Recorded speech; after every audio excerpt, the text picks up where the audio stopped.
The story started in a fantasy world where the protagonist, Leon, was reincarnated. There he saw a ceiling, and instead of LED bulbs there were candles surrounding him. That world was a fantasy world that lagged behind in civilization compared to the Earth, and suppose that was a fairly rich household. For an orphan without a home who died from overdoing the work, that was a very decent place where he took rebirth. He saw he was in the hands of his mother, and he thought that he was born into a rich family because the mother of that boy was so beautiful, and it seemed that he wouldn't have any problems with his love life in the future. After 3 years, he saw the outside world from the window of his house and commented that it was really a different world. The world outside his cradle was incredibly huge, even considering the fact that he was still a child, and his adventure ended fairly fast. Just a lady saw Leon, who was looking outside through the window. She rushed to lift him, stating that it was dangerous. Leon thought that he found that his family was a part of the Grand Duchy, which was widely known within the kingdom. Leon apologized to the nanny and thought that he was the son of Grand Duke Dragonia in the kingdom of Lionheart. As he reached the age of 8 years, he got a sword and started learning swordsmanship to become the future knight of that kingdom. He wondered if he was going to use sword QI and aura as well. The master of his was dispatched from the palace and came to meet him. Gothic said to Leon that he was sure that it was the will of the goddess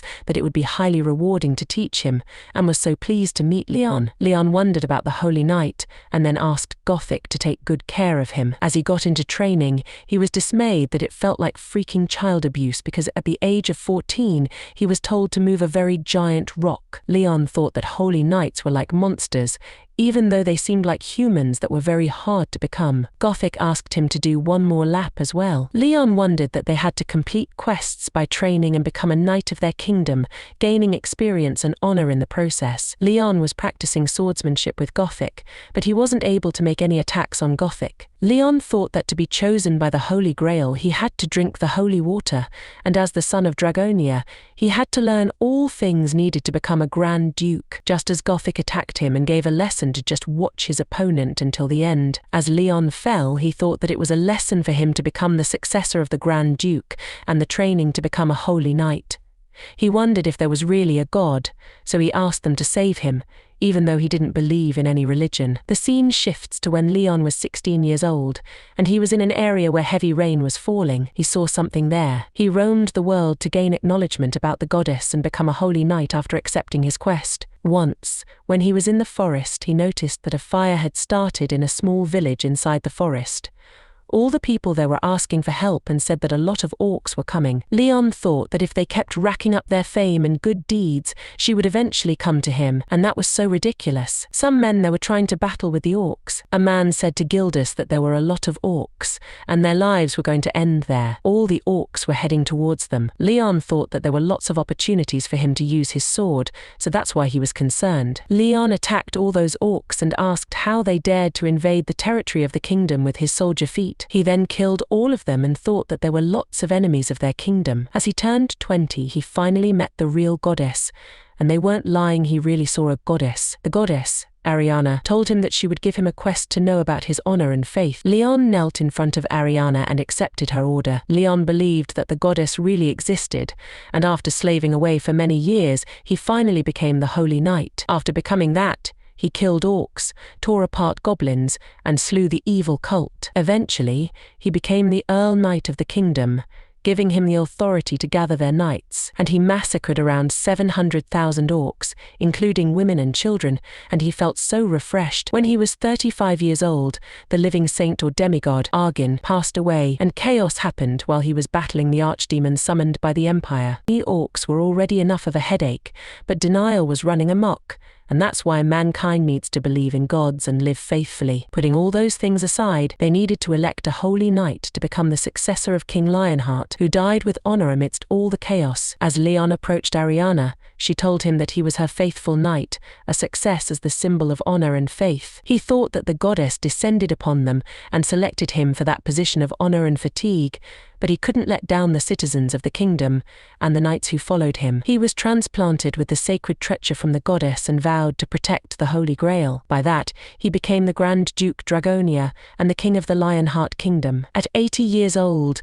many things had happened during all that time, including 3 great wars with orcs. Some weirdo hunchback goblin got involved with an archdemon, making the conditions of their empire even worse. Once, while they were on the battlefield, a knight came to Leon and told him that the Empire's school of dark magicians was enforcing experimentation again. Leon thought that all this was done because the Empire had accepted the bastardly northern cult, and how dare they break the god rule. Then Leon ordered to gather the knights there. It happened when they gave human rights to those who didn't even deserve to be slaves, so he should conquer them all. At the age of 96, Leon thought that the empire was finally done. An orc was doing something and ordered around 3 million lives, so he accepted his request. Leon thought that the emperor crossed that line, and the person who used to say he didn't want to die committed suicide along with 3 million citizens from the capital. Then he summoned the Lord of Chaos in the capital, and eventually, Leon gathered the knights and took out the holy sword, which wasn't yet dry, with the grease from the orcs from last year. Then Leon said, "Let's get to the empire." At the age of 121, Leon tried his best, but that world was destroyed in front of him. He took a destroyed doll in his hand and thought that he tried his best to defeat the evil with all his holiness that was on that continent, but he couldn't stop them. Just then, Aaron called Leon. Leon replied to Aaron that he should be proud of his father because he died with honor and joined the feast of the gods. Leon asked the troops in front of him if they heard the sound of the villains across that area. Leon thought that they all were in fear, the women consoling their crying children, swallowing their tears, and the youths gathering the dying flames of resistance in their hands. Leon said that those orcs were the ones who stole their brothers, so did they hear the sound of the villains who had taken away their loved ones? Leon thinks that the knights were trying to plant seeds of hope in a wasteland soaked with blood, but his goddess was the owner of the holy sword, holy spear, and the Holy Grail. Leon asked others if they didn't hear the sound of the villains who were trying to violate everything. So let's be enraged eternally and be enraged at those fools who were deceived with victory. Leon thought that even the first knight wouldn't be able to stop the enemies who were spread far beyond the horizon. Leon said to the troops to just remember that as long as they had honor, they would not lose. He then took out his sword and asked the goddess what that foolish knight should do. Leon ordered to charge at the enemies, and they would have to win for the honor of their kingdom. He reminisced about the winter of that year, that time when they had the final battle with billions of devils who filled the earth. The barbarian slaves were used as the main shields, and the civilian knights armed with spears and swords died with honor along with the glorious knights. They chose to be the agents of all gods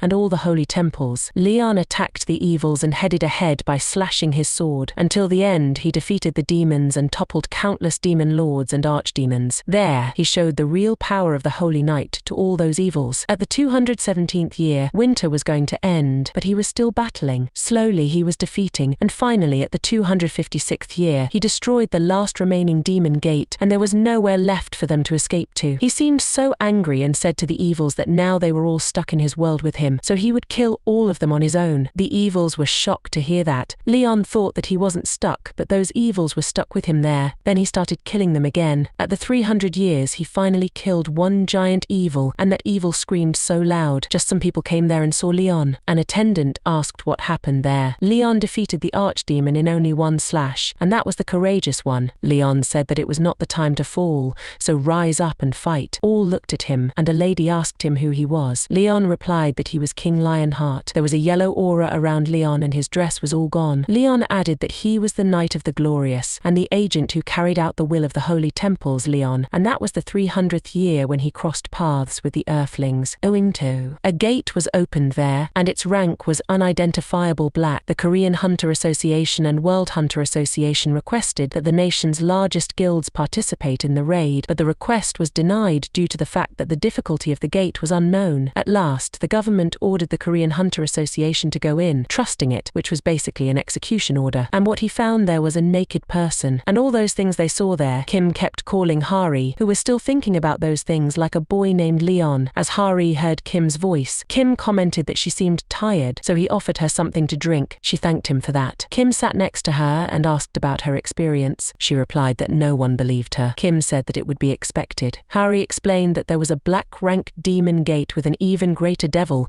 which was coming back alive without the help of other guilds, and it was already a miracle. But to have that, there was only one man. Hari said that he was the survivor from inside the gate. Kim agreed and mentioned that it was a survivor from a different world. He thought that occasionally people managed to survive in the gate realm. Those gates had appeared all around the world over the last 30 years and shared similarities. The truth was, the theme of those worlds was one of easy destruction paths or was already destroyed. Sometimes, survivors managed to come back to Earth while retaining the unbelievable strength they had earned in the demon realm. That's why the government tried hard to cater to the needs of the survivors and set plans to scout them. Hari commented that they had to scout those people, and it seemed that he was so strong.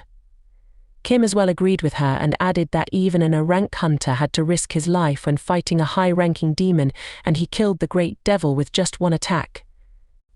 The monster that even the most skilled S-rank hunters were afraid of. He didn't just kill it, he completely overpowered it. And what he was most worried about right now was the cultural differences. Hari said that it would be fine. Kim asked her what she thought. She replied that she could hear in his voice that he was a good person. Leon just shouted so loudly that the glasses got broken. They were shocked because the glasses stopped the monsters. Leon, being angry, questioned how they dare tarnish the glorious lion's name. Just then, they saw that one man was bowing in front of Leon. Kim commented, "Was he a good person?" Hari replied that it might be a cultural difference. The scene takes place 15 minutes later, where Leon is sitting and feeling foreign.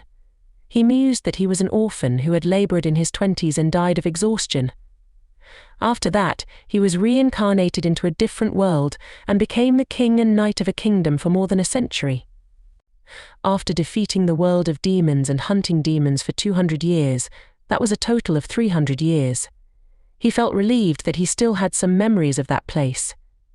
Just then, the man who was sitting in front of Leon called out to him.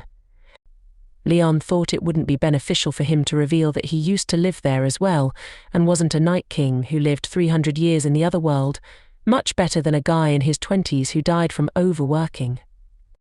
So Leon asked the man to refer to him as His Majesty. The man got confused but still referred to Leon as His Majesty. Leon thought that the man was playing along as well, and he wondered if the man had been told, or if the government was just careful about how they had to approach survivors like Leon. The man talked about the Black Gate or Leon's world, mentioning that they had gotten in contact with their hunters. He asked if it was correct that Leon had killed all those demons. Leon agreed and asked if the man had already forgotten. The man apologized and asked for an explanation. Leon explained that he had indeed killed all those evil species, protected the honor of the knights, and also appointed the man to be his temporary secretary, bestowing upon him the privilege of recording that glorious incident. The man agreed and began writing something down. Leon then asked if there were any rules regarding how they should treat royalty there. Just then he received a call and was told by the person on the line that he might be hungry, so they would prepare a meal for him. Leon asked the man to tell him about that world, as he wanted to know how things had changed since he left. The man agreed to explain and then mentioned that the nightmare had suddenly started around 30 years ago when the gates began to open all over the world, allowing monsters and demons to come through. Since then, humans had been in a constant state of emergency. After suffering numerous losses, they realized that each of the gates had different themes and clear quests. They also discovered that when a gate was left unattended, there would be a dungeon break-in, during which monsters would invade the earth. Just then, someone knocked on the door, and as the man stood up, he stated that the meal was prepared. Leon thought that it was a bit different from his world, where demons invaded like mushrooms after a raid. In this place, the gates had themes and quests, seemingly designed to train humans through trials. The man served Leon the food. Leon took a look at it and thought it was a bone broth boiled for hours, topped with salt, pepper, and some crunchy kimchi. It reminded him that when he was a laborer, It was like soul food for him, and people tended to enjoy familiar food compared to new dishes. However, Leon forced himself to swallow down the saliva accumulating in his mouth, and then asked what it was. The man replied that it was known as salong tang, and it was considered soul food for peasants. Leon became angry and struck the table, demanding to know how dare the man insult the glorious lion's name and serve a peasant's dish. He questioned if that was how their kingdom treated rulers from other kingdoms. Leon thought that he was a royal from a different realm, a proxy for the gods, the guardian of the Holy Grail, and the owner of the holy blade and spear. All the food ended up on the floor as Leon shouted for the man to get out. He reminded them that Stunt Malice was the king of chaos, the lord of the 23 great devils, and the arch-nemesis of the demons, having killed millions of demons. He was the incarnation of the history of the 300-year war itself. Leon concluded that returning to Earth after 300 years only led to such chaos because there wasn't any proper religious faith. He believed that enlightening the foolish peasants was the duty of the royal family. Despite being back on Earth, he still acted as a knight. Leon was eating meat when Kim wondered how Leon knew about the food from their planet. Harry said it was good that Leon was eating a T-bone steak and red wine made in 1993. Kim suggested that Harry go first. She was shocked to hear that and mentioned she couldn't use historical language. Kim replied that he thought Leon was a bit more interested in Hari, and she received a compliment for her bravery as Leon didn't scold her either. Hari wondered if Leon had mentioned that she was brave. Then she opened the door and apologized to Leon for disturbing him during his mealtime. Leon cleaned his mouth and commented that she was the swordsman from before, then told her to sit down. She indicated with a thumbs up on the CCTV so others would know everything was clear. As she sat down, Hari asked if he liked the meal. Leon replied that it wasn't bad and he could feel the sincerity and skill of the chef. He explained that the reason he was giving them a hard time was because the food was simple, reflecting Hari's attitude towards the king. And when she got him from a foreign nation, he should have been treated as such, and wouldn't that have been related to the status of the nation? She was shocked to hear that. Leon continued that as he didn't have the proper knowledge, he disrespected her, and that was fine at that time, and then he asked for her name. Harry just told her name to him. Leon stated that he had heard about that world, the demons and those wicked things had appeared on the earth. Hari agreed and thought that she only had one mission, and that was to somehow let him join the Hunter Association, and she thought that she had to let him join in their country as well. She then asked him that if he gave his royal permission, so the South Korean government could look after him from there. The motive of the 21st century intelligence war was to scout the survivors, and there wasn't any assurance of how much support was promised they needed to prevent the survivors from joining other countries. Leon said that as long as he had to settle in that world, he had a duty to go to the battlefield, and if he was an honorable knight, it was only right that he should fight. Harry asked if he wanted to be affiliated with their Hunters Association. Leon got angry and shouted that the king couldn't be a soldier for any different nation, and he would create a new No Knights Order in that world. Hari then came out and thought that he could only nod, and then he asked what the higher-ups had said. Kim replied that they needed to provide as much support as possible, and it was great that Leon hadn't joined any different country or large guild. Hari seemed despondent and said that the association affiliated with the government needed to bow down to Leon. She then became fired up and said that it was all because of those people from the large guild who flaunted their money and power as well. Kim replied that it was her who brought that up, which was of the Phoenix Guild. Just as the siren began, Kim received the notification that a dungeon had broken at the Homan Plains. Kim stated that if a dungeon break happened at the location of a granary, the demonic element would bring the production of food to a halt. Hari stated that wasn't the Phoenix Guild where the S-rank Hunter Lee was, and there was no way he wouldn't be able to stop an orange-colored gate. Kim said that he knew those people might have a different plan, so they both had to hurry and stop that fast. Leon heard all those things being discussed beyond the door and thought that it seemed they were in trouble. If a dungeon break happened, the ground would get infected, and in the future, the crops wouldn't be able to grow. It was as he expected in a world that didn't have that. He then contacted his king's world and asked Tamere if she was all right. The scene shifts to the place where the dungeon had broken, where Lee was standing with some other people. Kim and Hari arrived and asked Lee what was happening there. Lee asked if they were from the association, then realized it was Section Chief Kim and the rookie Hari. Kim thought that Lee wasn't going to stop the dungeon break because they hadn't accepted his request. The Phoenix Guild had been continuously requesting a tax exemption for the profits they gained from gathering and the byproducts obtained from gates, magic crystals and materials from monsters. They wanted to be exempt from paying taxes or pay a fine of 1 trillion. The guild already had enough benefits as a large guild, but they resorted to such actions because their request had been rejected. Hari called out to Lee, saying they had to close the gate right now. Since it was an open week, leaving it like that would cause problems. Lee stopped her and said that he already knew, and the authority of the auctioned gate would be handed over. However, they couldn't do anything because the members of his guild were already injured, and it was difficult to raid in that state. So they would do that the next day, but they didn't know what would happen there. Hari asked if he didn't have an ounce of patriotism in him and reminded him that the Hunan Plains would get infected. Lee told her that he didn't know and questioned why she was being so childish, adding that it was the last year's draft. Leon returned and thought that money and power were justice in that world. He commented that Lee was shallow and old-fashioned. Hari looked surprised to see Leon there.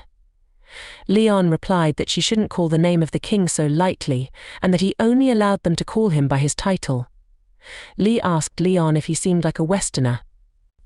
Leon shouted at him to be quiet and questioned how he dared to speak so lowly. Lee was scared and wondered what was with Leon, considering Lee was one of the 20's S-rank hunters of the world and the guild master of the top 10 guilds. Lee made fire on his hand and asked Leon if he wanted to die. Hari asked Lee to stop that as Leon was a survivor. As Lee wondered about that, he calmed down and apologized to Leon for being rude. He then introduced himself and asked if Leon came from the grey-coloured guild. Leon replied that a king didn't repeat himself, and then he asked Hari and Kim to explain the problem because he didn't know the details of the gate, so they should give him a summary. Hari and Kim were so happy to hear that Leon was going to help them. Hari explained that it was a dungeon break, and when that happened, a lot of demonic elements came out and infected that land, and crops never grew on such lands. The Onum Plains were an important granary, which was why that was a critical situation, and their spreading demonic energy was infecting that ground. Leon asked for the solution. She answered that to purify the infection and to clear the dungeon as soon as possible, they needed to get rid of the dungeon completely. Leon replied that he understood, and the infected land and the growth of the gate were the problems, so they should call their forces. The next day, when the time limit for the raid of those small fry or whatever was over, he would personally get inside. But before that, he couldn't do any military activities in another's territory as he pleased. So first, he needed to get permission from the king of that nation. Hari replied that it was fine. Leon stated that there was a legitimate process and rules for everything and how they could call themselves honorable knights when they didn't abide by the laws of their nation. So hurry up and send those words to their king. Lee thought that Leon was worse than him. But in the end, they talked to the president. After that, Hari went to Leon and said that she had made preparations as he had told her to, and then she asked if he wanted to use that straw doll for his plan. Leon replied that their precious land was infected, so they needed to purify that land. She asked how to do that with the doll. He looked outside and asked if those were the wives who had made the dolls. She agreed and thought that the people who made the dolls were to be women who had given birth. Leon appreciated it and told everyone to just show him the dolls they had made. Hari thought that it was like a doll-making competition had opened up in the middle of their plans. Leon took one doll and said that it was impossible, calling that metaphysical eccentric body a doll, and then he tore that doll. He then did the same with some other dolls and said, "Didn't they give birth to babies?" After touching many dolls, his eyes caught an old woman who asked how many children she had given birth to. The lady replied that she had given birth to 12. Leon commented on the origin of life of a living patriot, personally sending knights with a medaka and a gift, but due to the situation he couldn't do such, so he asked for forgiveness. He then kissed on her hand, took that doll to the infected land, and by placing it there, he burned a candle as well. After doing something, he said that the conditions had been met. He took out a glass and said to the mother of that abundant land that the people of that earth were offering her the following harvest, so she should just receive it. The cup started filling with water. Hari was shocked to see that. The sun was rising, and a red light was ringing the clouds, marking a new day, but it was a special start for that world. Lee, a commoner, watched as water droplets went inside the doll. A man commented on how it could be. Then Leon greeted the Mother Earth, Tamer, the god of life and abundance. The doll stood up and said that it had been a while. Tamer spoke about how the new land was also being invaded by evil and that the land was contaminated. Leon agreed and said that there were also evil species on that land, but there wasn't divinity there. So he was afraid the lowly and vulgar swine might sully her eyes. Tamer replied that ignorance and greed couldn't always be judged as sins as they were built-in characteristics of mortals, and then she asked what he was planning to do. Leon answered that it wasn't hard to blend in among the swordsmen, but the authority of a conqueror was divine, and he would ensure that duty and authority could be on equal grounds there. He would teach the ignorant and lead them to the right path until a new pantheon arose on that earth. Tamer asked him if he had a favor to ask of her, as they were always ready to help. Leon said to her that the free citizens of that earth were suffering because of an evil energy, and he was certain that wasn't something she desired, but just to heal and purify that land. Tamer told Leon that he was the head of her temple, and that the world's earth was not her body. She would spread her divinity there and substitute that thirsty earth with her flesh. She then made a drop of water fall and said that from there, all the things that could walk would be his ally.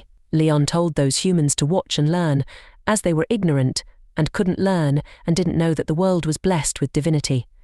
Giving birth and prospering was the righteous duty of a living being. The whole area there grew up. Leon continued that the fertile earth was the proof of an eternal promise. Then Lee got angry and told everyone not to be fooled, as crops grown using magic were poisonous, and he was sure they knew that. Leon replied that those were crops blessed with divinity, and how could Lee dare to judge that as poison? Lee also expressed anger at Tamer, the doll as well. Leon said that he could forgive ignorance only once and not to tarnish the goddess with his flippant tongue. Lee was shocked and thought that it couldn't happen, and his plan was about to be ruined because of Leon. Lee couldn't let that happen, and he would expose the blatant lies of Leon. He then said that they still needed to prove that, hoping that Leon would cooperate for the sake of people who would be eating that. He thought that he would frame Leon as a fraud. Then he said that he would provide the appraiser. A man came and said that he would begin, and as he saw, he commented that the quality was so rare, and all the rice was of a rare rank, cursed with tier 3 diseases and even cancer. Hari asked if that was for real. Kim instructed someone to go and get a pot from the chief's house. As he cooked the rice, he said that it was basically a strengthener and questioned how mere rice could be the equivalent of a strengthener, and its worth was 3 million won per bottle. Hari came to him with big news. He told her to finish chewing before talking. She ate the rice in her mouth and said that she got curious and ate a bug and got a buff. All were shocked to hear that. Kim thought that if that blessing was really all over the land, then it wasn't weird if all living things were blessed as well. And then he ordered all to get as many as they could, and they went into the gate with full buffs. Tamer called him and said that it seemed like she had done what she needed to do there, so she should get back. Leon replied that he had and never would and just forgot the divine love she had given them. She asked him to allow her to give him one last lecture to just make sure he fed himself, and then the doll fell there. Hari came to him and asked what that was. He replied that it was divine power and there was no god in that world. She replied that she wasn't sure about that. Leon said that a proper life and world were made with divine power, and US Earthlings better keep that in mind. And now the soldiers were full, so they would get inside the gate. A man asked Lee if that was fine and expressed concern that at that rate, there would be a problem with their plan. Lee was angry at Leon and thought about where he came from. If it weren't for him, the government wouldn't have had a choice but to listen to their requests. He wished Leon would just die in the gate. He then got an idea and told the boy that he didn't have to worry and that the gate had already been somewhat raided. The boy agreed and mentioned that the middle was a bit hard, but there was only one rank, which was Hari. Lee said that the survivor was probably a blessing-type buffer, and he bet Leon would be useless when it came to combat, and that meant they would definitely fail. Inside the gate, there was a monster that couldn't be defeated using ordinary means. As they entered, they found themselves in a cave and proceeded forward. Leon mentioned that the gates were closed either if they cleared the quest or defeated the boss, or he enjoyed dueling with the boss. Hari thought that she was unable to tell him that they usually ganged up on them. As they moved forward, they encountered skeletons. Ari mentioned that those people had tried to clear the dungeon before, but it seemed like there were a lot more monsters than they had thought, realizing that it was characteristic of that dungeon.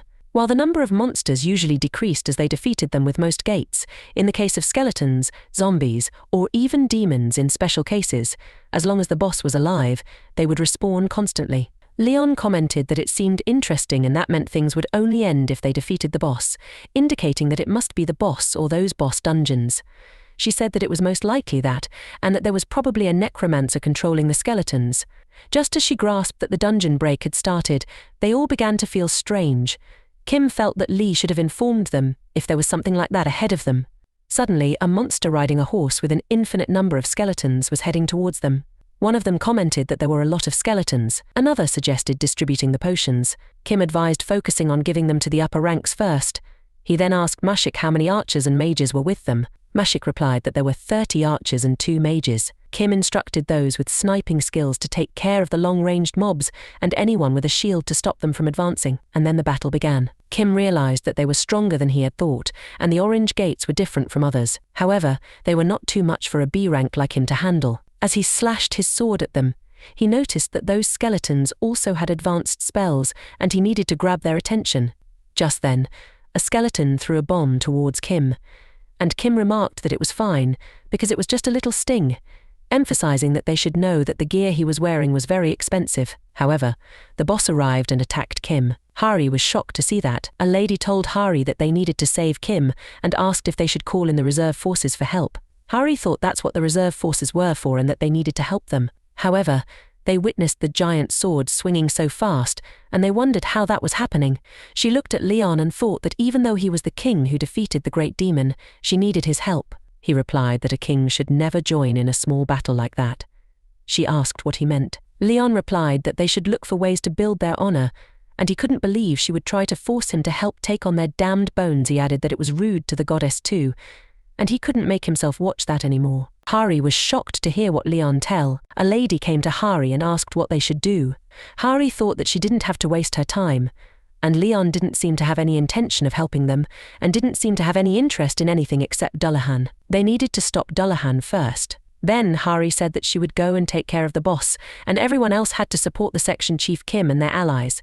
She then got into battle, and by jumping from the skeletons, managed to attack the boss and found that he blocked her attack. She needed to do whatever she could to separate that from the crowd. Just as the boss's head got closer to her, she was shocked to see that and couldn't throw its head to avoid being seen. She wondered what kind of undead fight that was. Just as the boss attacked her and made her fall back and struck her, she thanked her luck but saw that the boss turned blue. She thought that she had managed to separate that from the rest. She apologized and said that the range of her skills was too large, and just as a blast occurred there, the boss was slashing his sword around him. She got an idea and thought that it should be able to finish that.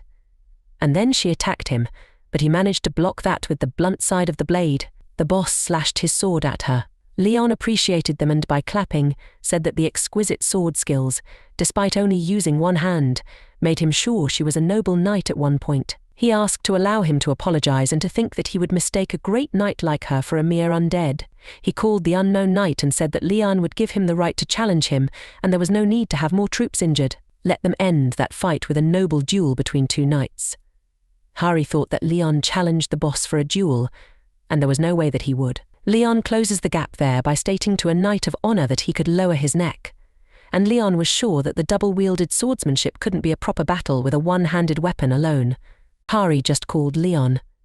Leon had a sword that was glowing, and he asked what happened to her. She told him about the Dullahan and how it wouldn't die unless he beheaded it. He asked if that was really important. She wondered how he could win against the Dullahan without beheading that. Leon said that it doesn't matter, and what decides the winner is the knight's honor. He, as the first knight of the goddess of light and justice and Dragonia's archduke and Lionheart's lion-hearted king, sanctioned that honorable knight for a challenge. The boss attacked him with a sword, but Leon stopped that with his sword and made the boss's sword hit the ground. He asked to do it once again, and as the boss tried to attack him, Hari thought that Leon blocked something like that, and then he called her name. Leon said to the boss that his steps were too light. and just then he broke the boss's sword. Kim was shocked and asked the others if they saw that. A man said that didn't Leon take that hit. Hari commented that it was so amazing. Kim asked her if she saw that. Hari was the only one who understood what happened there. She thought that Leon changed the weight balance by tying the sword guard at the moment the attack touched the blade, and he managed a crosscut, and no one would even dare to try that. Leon put his sword on the boss and said to do it twice, and then just get back into position. Hari thought that it was possible that he was so overpowered. That had been a while since he came across a knight who treated him like a knight and requested a duel, and that was like a trick to avoid hard situations, and anyone would have thought that when they heard the suggestions to get off the horse. Just look at the straight posture and the look of a veteran who had experienced countless battles and the starry eyes that chased honor and eminence. Leon stated that he would try to tame that sword attack, and then he slashed his sword at the boss, asking if he wanted to continue that. Hari thought that Leon was the pinnacle of an honorable knight and the king of knights to be revered and challenged. Leon thought that she didn't want to use her powers of necromancy and wanted to continue fighting that man countless times as a knight. Then they started battling again, and he thought that without necromancy, solely with his blade against the man's sword, it was like how he used to duel against famed knights when he wandered around the world with honor, as he had forgotten to do. On the 10th try, Leon made the enemy's sword fall from his hand. Leon commented that the swordsmanship was getting more precise, then asked if the boss had recalled memories of his past life. He thought that as an honorable knight, the enemy had returned Leon to the glorious days of the past. Leon then asked if they would continue. The enemy made some sound. The skeleton gave the boss's head to him. Leon thought that no longer had he been causing massacres, and how long had he repeatedly fought without honor, and if he could end his cursed journey like that, there could be no greater joy. Leon put his hand on the enemy boss and said that it was amazing, and he was overjoyed that he regained his honor, and he would pray for him. If he had a god he believed in, he wished for God to give his soul rest, and if not, Leon wished the goddess would guide him to the end of the garden. He wished that someone he met him as the great knight at the banquet hall of the gods, so let there be light, and let the glory lie with Leon. After they came outside, Hari said that Leon kept his promise. Kim commented that Leon ended up with a duel. Hari stated that what that was like, and she thinks that Leon told the enemy to let there be light. Kim said that maybe that was the divine power he was talking about, and that must have been why the undead disappeared afterwards. Hari mentioned that Leon should have just used that skill earlier. Leon came and said that if he did, that honorable knight would have met his end as the necromancer. A knight lives for honor, and that comes by actions, and actions come from will. The Dullahan received what he deserved as the noble knight. Then he said that he was going to fetch his loot, and where there was a battle, there must be lots. They then saw the boss's sword. Kim commented that there seems a lots of mana. Hari commented that the Dullahan's greatsword and cape were there as well. Then they saw a glowing crystal. Leon said that it wasn't going to sell for any money, so it was garbage. By stating that, he destroyed the crystal. Kim was shocked to see that. Leon said that such kinds of items only cause chaos. After all that, Hari was taking food for Leon. She thought that it had only been 4 days since Leon came to Earth, and that was a short time, but a lot of things had already happened. She was so tired and thought that there was a small problem because of taxes. She remembered how he told her that she dared to ask a king from another nation for taxes. She replied that he could pay with mana stones instead. He said that a king doesn't count his coins and questioned why they were discussing matters that should be undertaken by the people beneath him.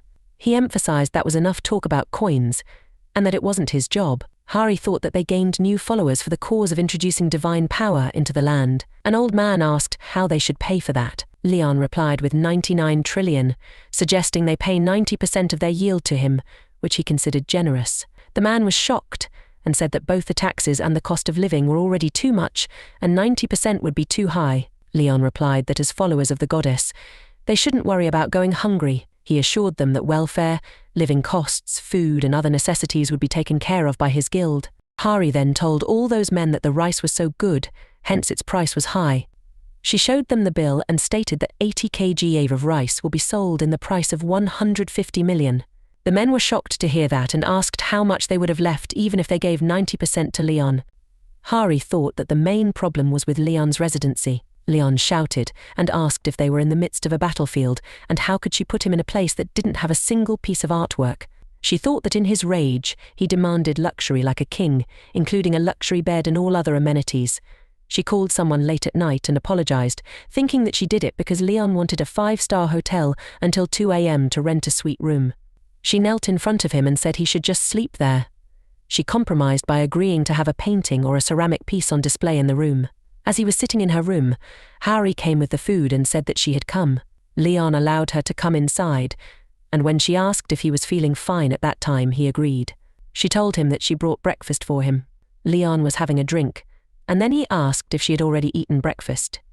She denied that. He told her that she should eat when she could and not go around skipping meals. She agreed with him. As she opened his breakfast, she thought it looked delicious and that she would have the sandwich or something later. He just asked her to sit there. She sat and wondered if he was going to share his breakfast with her, which made her happy. He then asked her what she was doing and why she hadn't made sure those ribs were easy to eat. She got confused and said that she thought he was going to share it. He asked her if there was any country where the king and the servant ate together. After that, they were in a car going somewhere. Harry told him that the association had decided to provide him with support funding and resettlement. It wouldn't be as good as a palace, but they would make sure he was comfortable. Leon commented on how considerate that was and that he couldn't ask for too much as a guest. He left her to take care of it.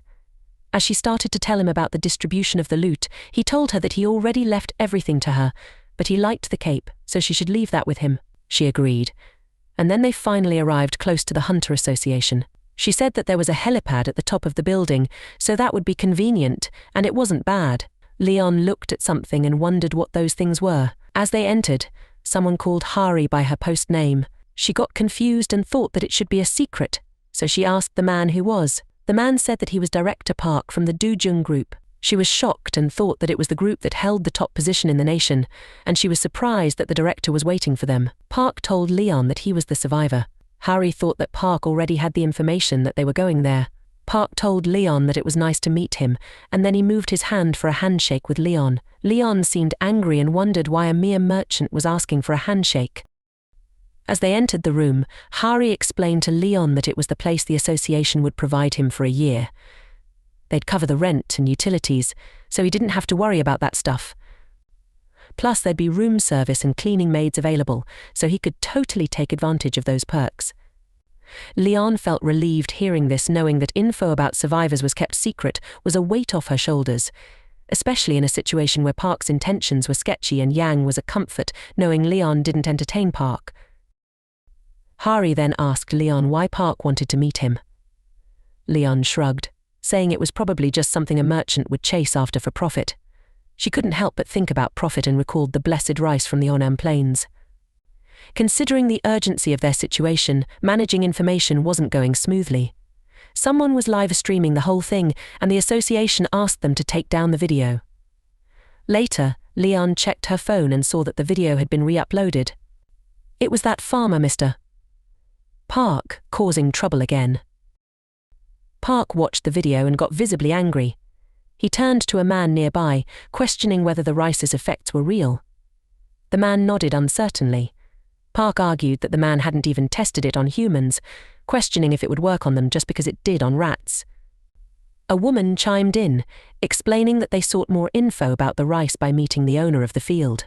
To their surprise, a dying dog recovered, and people with chronic inflammation and sinus infections felt better after eating the rice. The whole village saw improvements in various minor and major ailments after consuming it.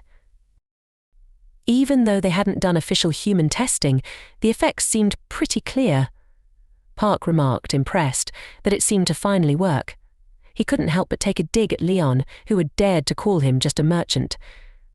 The woman insisted they needed to get their hands on that rice, emphasizing its limitless power. Park, frustrated, agreed, slamming his hand on the table. He couldn't believe Leon had the audacity to look down on them. He thought he was all that just because of some rice. He saw Leon as another survivor, blinded by thinking their world was the best. Park vowed to overpower Leon with a cultural awakening. Leon descended to Earth with 3 clear goals in mind. Firstly, she aimed to spread faith in divinity. Despite the presence of many gods and followers on Earth, the true essence of divine power seemed lost. Instead of embracing faith and blessing the world, humans were falling ill and lands were becoming contaminated. Leon believed that a new faith was necessary to understand and harness divine power, requiring more people to believe in this new God. Secondly, she sought to reform the Knights Templar. In this world, organizations of fighters utilizing divine powers didn't exist. Even though the guardian of the Holy Grail, the king of the lion herd, was considered a demigod, the Knights Templar were revered as saints, and they were the knights of the gods. With their divine power, they instilled terror in the hearts of evil. Lastly, Leon's third goal was to eradicate all the evil thriving in that land, reclaim divine power, and resurrect the Knights Templar to their former glory. Leon believed it was crucial to spread faith and maintain balance and order within the pantheon to revive the Knights Templar. He knew it might be asking for too much to expect the Knights Templar in such a place, but that didn't deter him. He was committed to fulfilling his duties. While in his room, Hari called out to him, saying that someone had officially requested to meet him. Leon replied that there was no reason not to hear them out if they had followed the necessary procedures. Soon after, Park arrived with two others. Park thanked Leon for granting the meeting. Leon observed Park's expression closely, wondering if it was solely for business purposes, and if Park would bow down to him. Park then presented a small gift to Leon, showing him a box and urging him to accept it. Park believed Leon would be pleasantly surprised when he saw what was inside. It was a top-tier luxury item that even a savage could never dream of seeing, and once Leon tried it, Park was confident he wouldn't want to go back. Park intended to make Leon beg to become his manager. Leon, acknowledging Park's effort, agreed to accept the gift. This surprised Park, who couldn't help but wonder about Leon's attitude, as if he was doing Leon a favor by offering it. Park urged Leon to just check what was inside, confident that Leon would like it. However, Leon responded that he didn't have the patience to explain etiquettes to Park, so he asked Hari to open it instead. She agreed, and as she did, she was surprised by what she found inside. Park explained that these were the most elite weapons prized by their group, and he wanted Leon to choose whichever he liked. Hari commented that these were unique rank items crafted by the master craftsmen of the Dujung group. Park affirmed, stating that they were indeed unique rank, the cream of the crop. He had heard that Leon would be working as a hunter, so these weapons would surely be of help to him. Hari was amazed to see Park handing out Dujung Group's unique rank weapons. These were top-grade weapons that couldn't even be bought with a miner's fortune, and she had only ever seen them in YouTube videos when she was a student. Leon questioned where he was supposed to use such low-rank weapons. This shocked both Park and Hari. Leon further asked how he could craft a good sword without the star's aura or holy blessings. Did they only use these weapons to hunt beasts? Park wondered what Leon was talking about. Did he expect Park to treat swords like drying peppers in the sun and pray to them? Leon called Park an unfaithful merchant. Park tried to clarify, but Leon continued, saying that merchants always showed off their items wherever they went, and these weapons were only good enough for killing chickens and cows. Nevertheless, he would give them a try. As he drew out a sword, Park was shocked to see Leon pulling out a sword seemingly from thin air. Was it an old sword? Was all that power in Leon's hand? Did he truly underestimate Park's weapons? Park expressed his interest in seeing what Leon's sword could do. He then turned to Hari and asked if she would like to try one of the weapons. Surprised, she looked at Leon and headed to pick up the sword she had admired for 4 years. Crafted by the master craftsman Jinchiel, she could feel its power, as if it had absorbed the dense sun energies from a special gate for 10 days.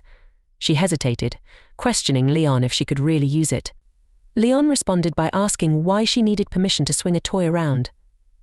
Hari then struck her sword against Leon's, preparing to use it. However, to their shock, her sword broke upon impact, leaving no scratch on Leon's sword. Leon remarked that it was worse than he had thought and considered it a waste of time. He decided to shorten the duration of the meeting, stating that Park now only had 3 minutes. Park was shocked to see the strongest weapon of the Dujung group broken. With everyone now gathered, Park proposed patenting rights over the rice grains, with them footing the bill. According to their calculations, it was valued at 180 billion won. Park thought it was worth even more, especially considering rice grains that could cure cancer would surely be invaluable. He doubted Leon understood the true value of 180 billion won and looked forward to seeing his reaction once he explained it. Leon questioned if Park intended to buy the rice with money.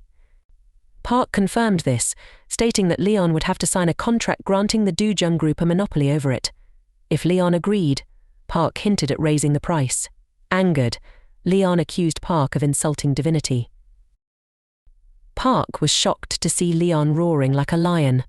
Leon accused Park of confessing his sins. Feeling unwell, Park knelt down and admitted he didn't realize his mistake. Leon scolded him, questioning how ignorant and uncivilized he could be. Leon explained that the crop Park was discussing was born from the land blessed by the goddess Tamer. This blessing was given as a reward for the farmer's hard work and labor in the fields, and it wasn't something that could be bought with money. Gratitude and faith were the only acceptable forms of payment. Leon accused Park of only chasing after profits and deceiving others in the process. She asked Park why he wished to possess divine products from a goddess he didn't even believe in. As they left, Hari questioned if it was okay to let Park go like that. She knew he was just a lowly merchant in Leon's perspective, but Park still held considerable influence. Leon dismissed it, saying it wasn't even worth caring about. He wasn't one to be affected by someone like Park. He then questioned Hari if that was all she had prepared. She replied that the association had called and asked if he planned to take the test as well, which would make things easier if he did. He questioned the absurdity of her suggestion, asking if she wanted to test the king himself. Confused, she asked why he wanted to go. He replied that he was going to look for useful soldiers and that he would be the one testing them. Hari expressed concern, saying it would be difficult. Leon insisted they make it possible. The scene shifts to under a building, where Dohan told Gu that he was there as well. Gu recognized Dohan and remarked that it had been a long time since they last met. Dohan speculated that Gu was there for a retest. As they conversed, Dohan commented on how hard Gu had been working and asked how things were looking for him that year. Gu thought his rank was likely to be higher this time around. He replied that he had to try his best. Dohan then offered Gu to join his team, noting Gu's dedication and proficiency in his work. Dohan bet that Gu would become an ace quickly, and while some might call it hard labor, being on the mining team wasn't all that bad. Gu agreed, mentioning that he had been in it for 10 years already, but he wanted to continue a bit longer. He explained that without the pay he received from dungeon raids, it would be hard to even pay the interest, considering his family's condition. He couldn't afford to give up and needed to rise to at least a C rank to stop being a burden. Just then, Dohan pointed out a foreigner nearby. Gu questioned if he was European. Dohan speculated that he might be a foreign laborer from a poor country in the West. Gu noted that the man was white, to which Dohan remarked that he looked rather regal. Dogan called out to the foreigner, asking who he was. Leon, finding Dogan intimidating, regarded him as a peasant and questioned who he thought he was talking to. Dogan, taken aback by Leon's reaction, quickly retreated to Gu and remarked that it seemed like the man had learned Korean in a rather peculiar manner. As Leon walked past, he made eye contact with Gu, causing him to tremble in fear.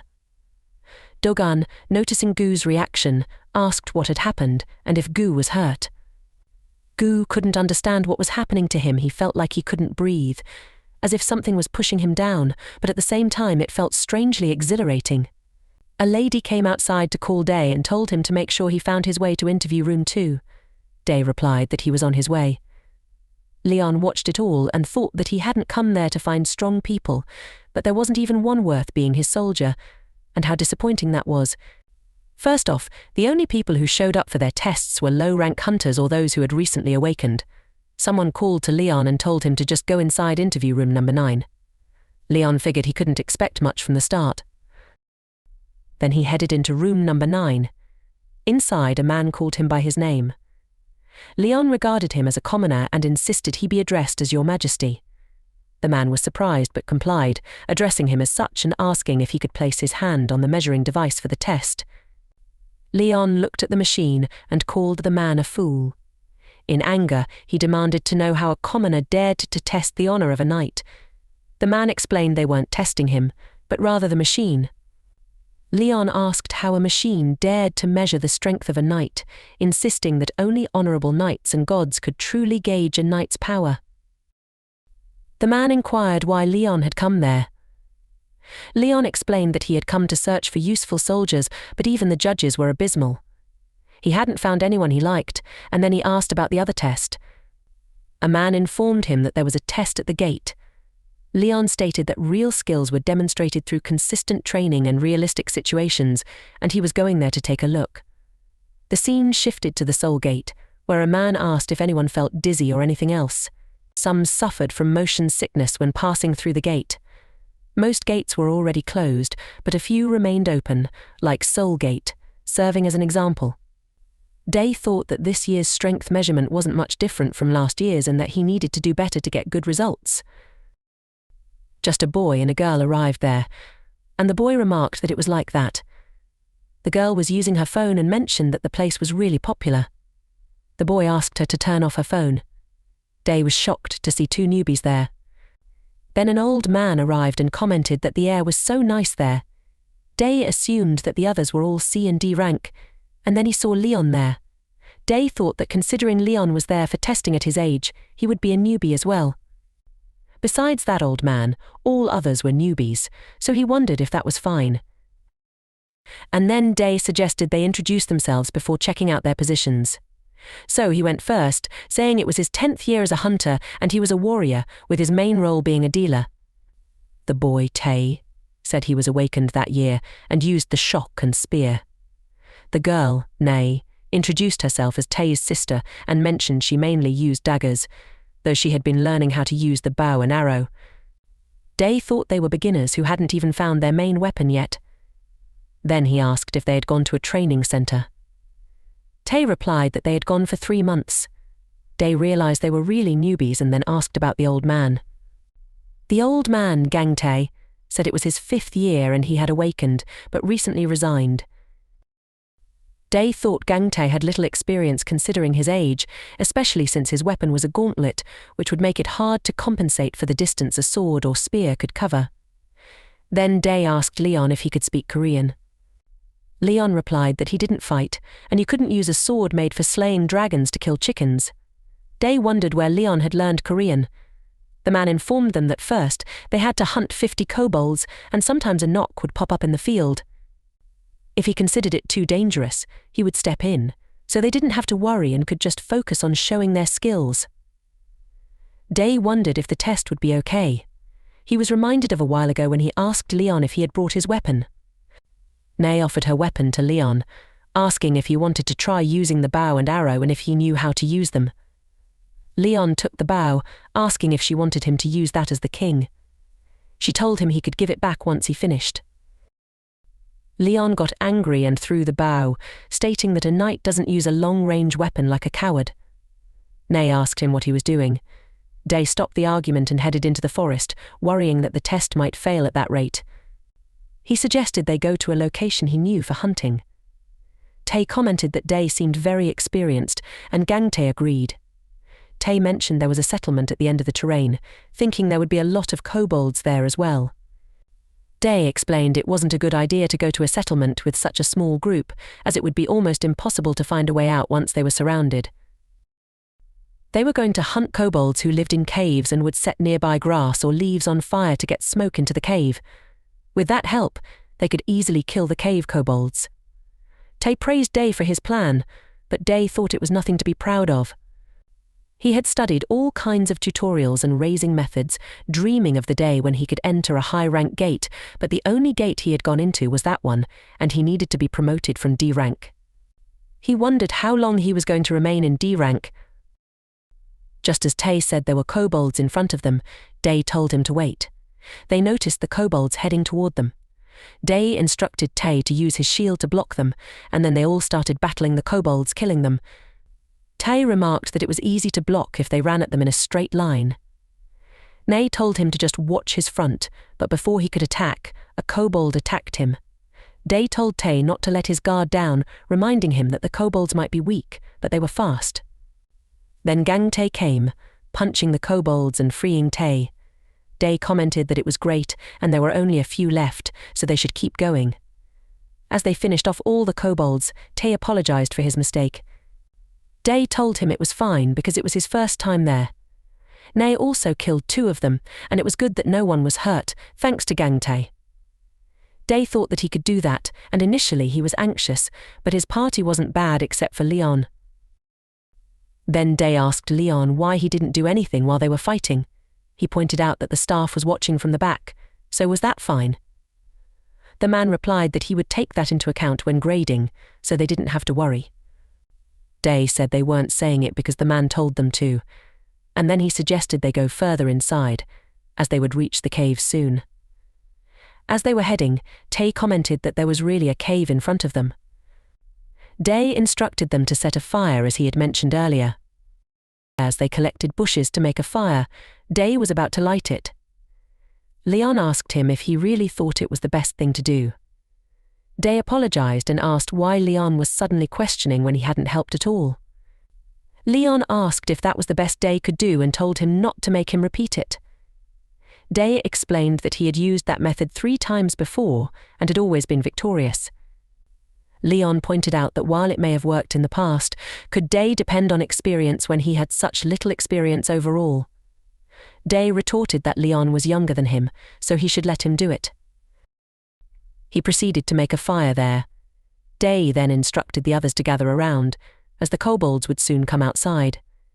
As they all got into position, they found the kobolds were indeed coming out, so they started killing them.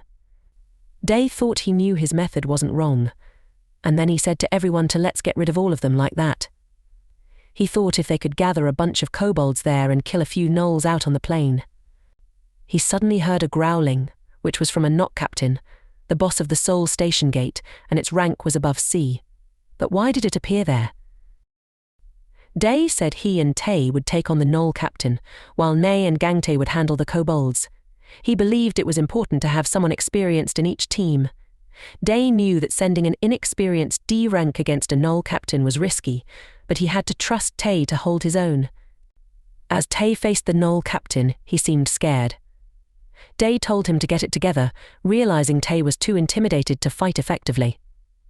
When the Gnoll captain attacked, Tay stumbled back. Day was shocked to see how scared Tay really was. He wondered why the staff wasn't intervening, knowing Tay could die at this rate. Without hesitation, Day grabbed Tay's shield and rushed to protect him from the Gnoll captain's next attack. As the Gnoll captain struck again, Day worried if he could hold it off. They might have been able to defeat it if Tay had pulled himself together. Just then, he saw Leon stop that attack with his 2 fingers and comment that it was too bad, asking to try it again. Day asked what Leon said. He wondered if Leon really stopped that attack with his finger. Leon told him to raise the shield again and face the gnoll once more, because if he did it once, he could do it again. He encouraged Day to get up, block the gnoll captain's attack, and counterattack. Day hesitated, pointing out they were in a dangerous situation. Leon got angry, calling him an impertinent peasant. He said Day dared to deny him after witnessing the glory of the Lion King's guidance, considering it an honor for a Templar like him to guide a peasant soldier. Leon was upset that Day hadn't even thanked him for the opportunity, instructing him to raise his shield and counterattack the gnoll captain. Day wondered what he did wrong, but he knew he had to do something to survive. As the gnoll captain roared at Leon, he looked at it angrily, asking if it had a death wish. The gnoll got scared of Leon.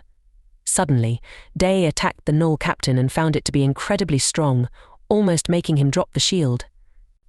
Leon kept telling Day to wield his shield smartly, questioning how he could rely solely on strength and not face a stronger opponent head-on, advising him to deflect attacks and wait for openings. He emphasized that just defending wouldn't win the battle. The opponent was no scarecrow but a living beast capable of learning, so Day needed to use his brain. Day wondered what he was supposed to do. Just then, the gnoll captain attacked Day, but Leon struck Day's leg to bring him down a bit and told him not to look away from his opponent. Day thought he would have died if he had blocked that attack head-on.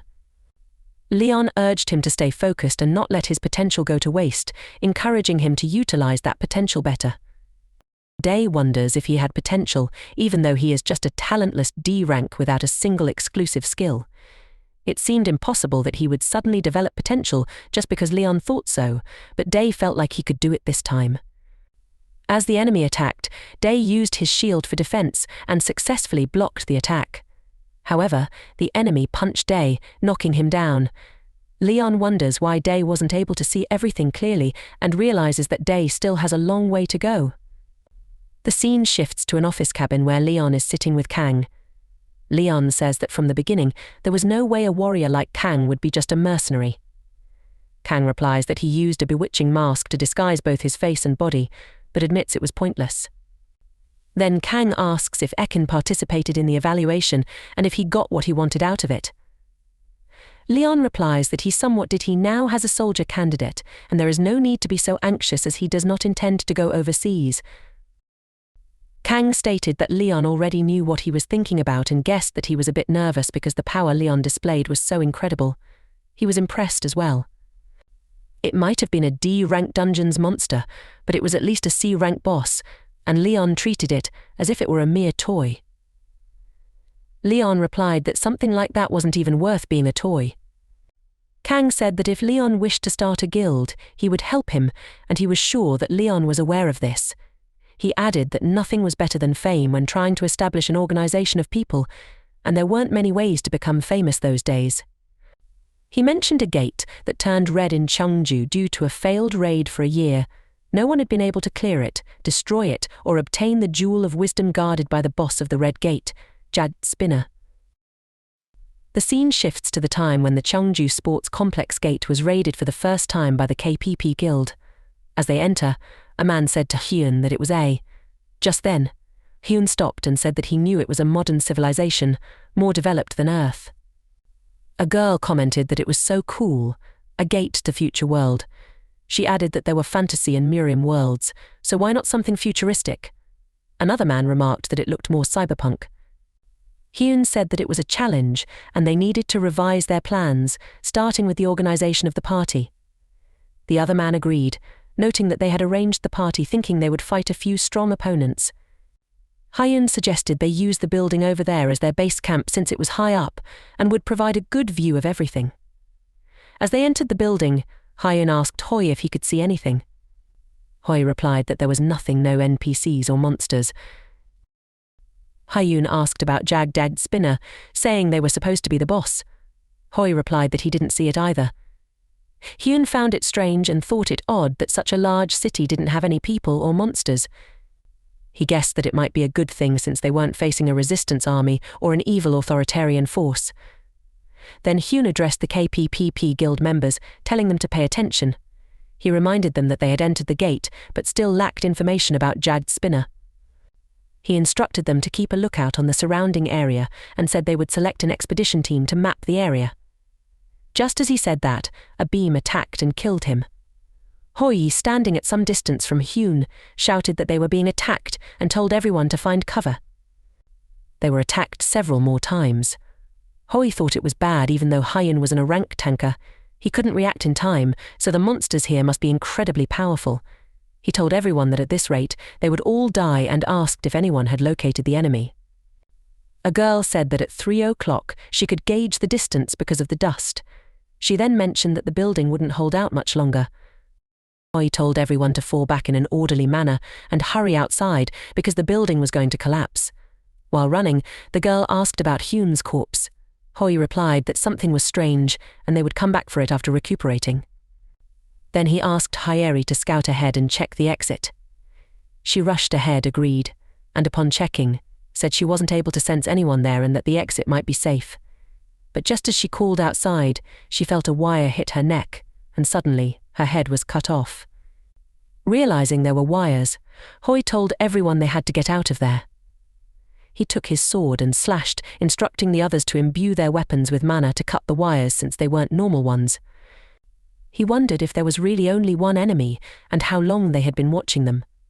From the top of a building, a robot locked onto them as a target and attacked Hoi. One of Hoi's hands was cut off in the attack, and he demanded that the enemy come forward. Then the robot came forward, and Hoi asked if it was the Jagd Spinner. The robot replied by asking what he thought and said that even if it were out of ammo, it could still fight. Hoi, angered that the robot had killed his comrades, was then killed by the robot as well. The robot declared it had to protect the city, noting that no survivors had returned from the first raid and the second and third raid teams were finished in the same manner.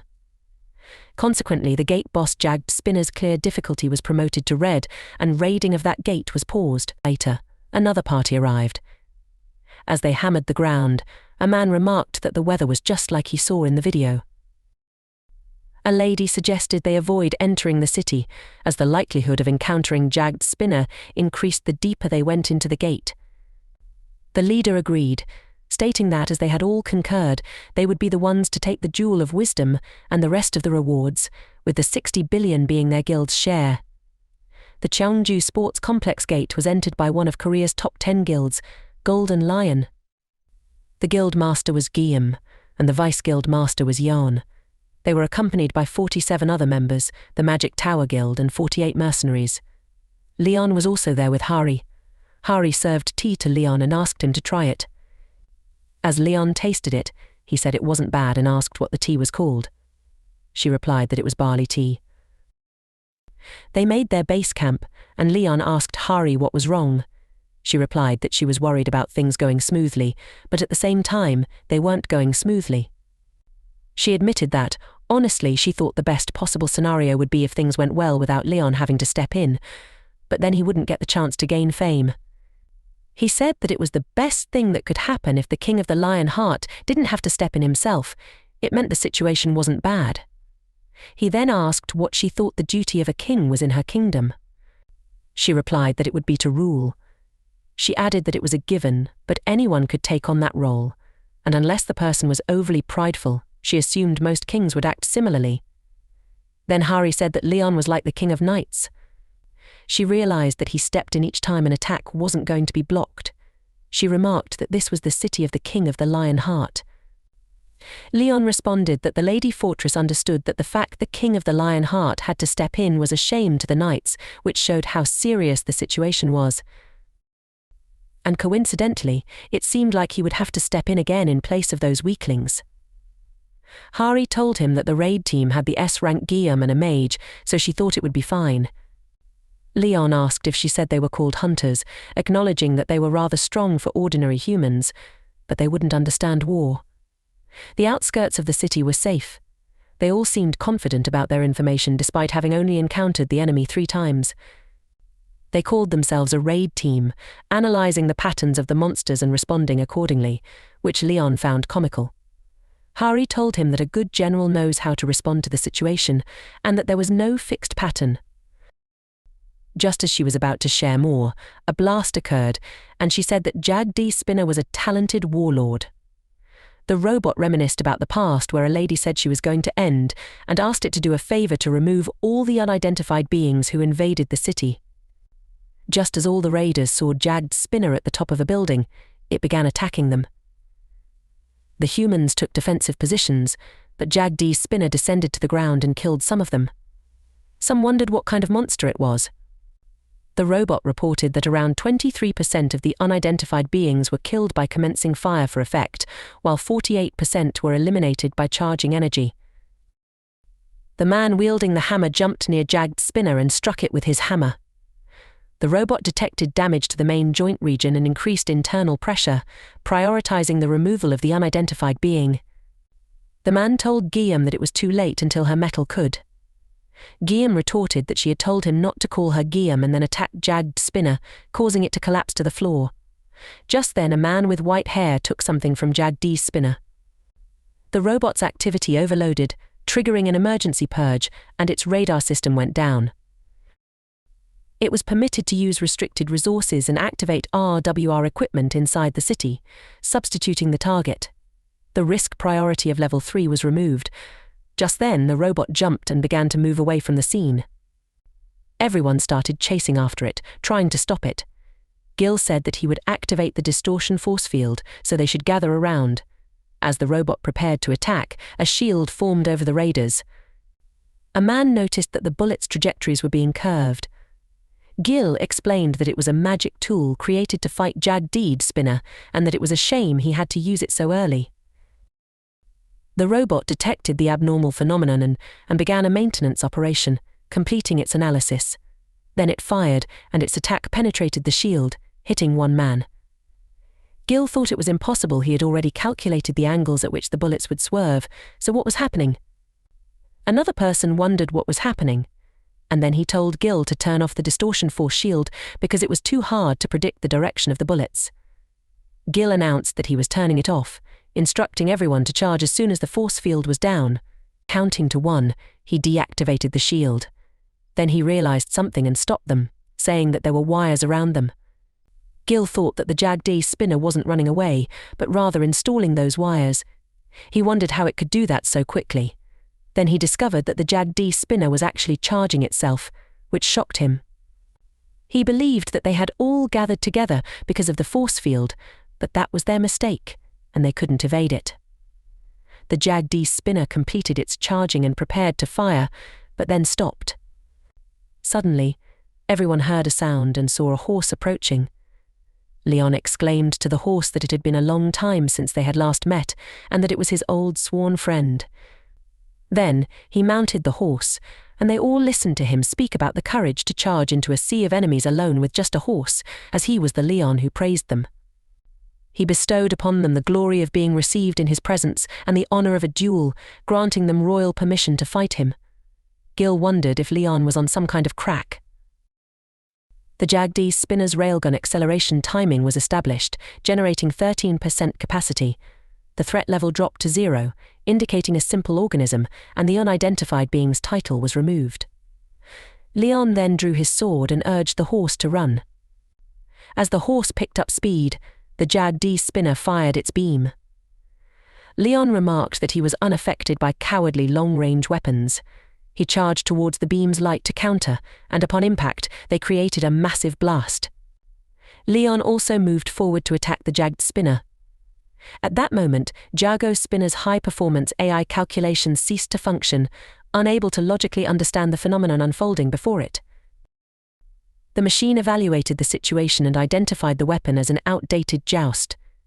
It recognized the speed but noted the limit to the impact it could inflict depending on its mass, considering the threat level to be 0. The machine concluded that the threat wasn't worth addressing and would be instantly neutralized by the railgun, making that its evaluation. 3 seconds prior, the organism's shout created a thin barrier and pattern that differed from the already recorded abnormal phenomenon and estimated scope. 2 seconds prior, there was a direct clash with the railgun's bullet. Based on the estimated scope, the follow-up impact should have eliminated the opponent even if they were to block it, but 1 second prior, the bullet was deflected. There was neither a clash nor any blocking, it was simply deflected, a skill easily wielded by the Knights Templar, akin to breathing, and a miracle possessed by humanity's strongest fighters, a means to enforce the rules of the world. Leon then invoked the divine law, bestowing the blessing of the arrow shield, believing it would reflect any long-range attack once. His attack struck the Jagdi spinner, causing it to fall with numerous injuries that he wasn't able to analyze. Unable to comprehend the phenomenon, and with the enemy's threat level forcefully increased, the Jagdi spinner considered leaving the battlefield. And just like that, the Jagdi spinner fled. The Jagdi spinner reached a place where it recalled the order to protect that area and not let anyone approach it. Rohit realized that his heavy arms were no longer underutilized. He had 5 regular bullets, 36 special bullets, and a temporary waste disposal and a sidearm 60mm heavy machine gun available, with 657 ammo, and there was a need to produce handmade ammunition. He also needed to resupply the wire cutter and inspect the joint for damage, which was severely unbalanced. He assessed the threat level as 5 and identified the model of weapons used by the enemies, commencing modulation. After taking action, he was thanked for protecting the city. The strategic modulation was completed, and mission resumption was possible. The scene then shifted to the Cheongju Sports Complex Gate, the heart of the city, Block B, where all the warriors were walking without lowering their guard. GM asked everyone to wait, and around 250 meters ahead, across the street at the building corner, a party of machine guns was observing, along with long-range dealers, carefully making their way to the building across from Jagdi's spinner. The rest were instructed to wait there and to distract them if they noticed their presence. As he looked behind him, he discovered that all of them had been killed by the wire. He was terrified to witness that sight, and then he sensed something behind him. Reacting instinctively, he attacked, slashing his sword, swearing that the Jagdi spinner was there.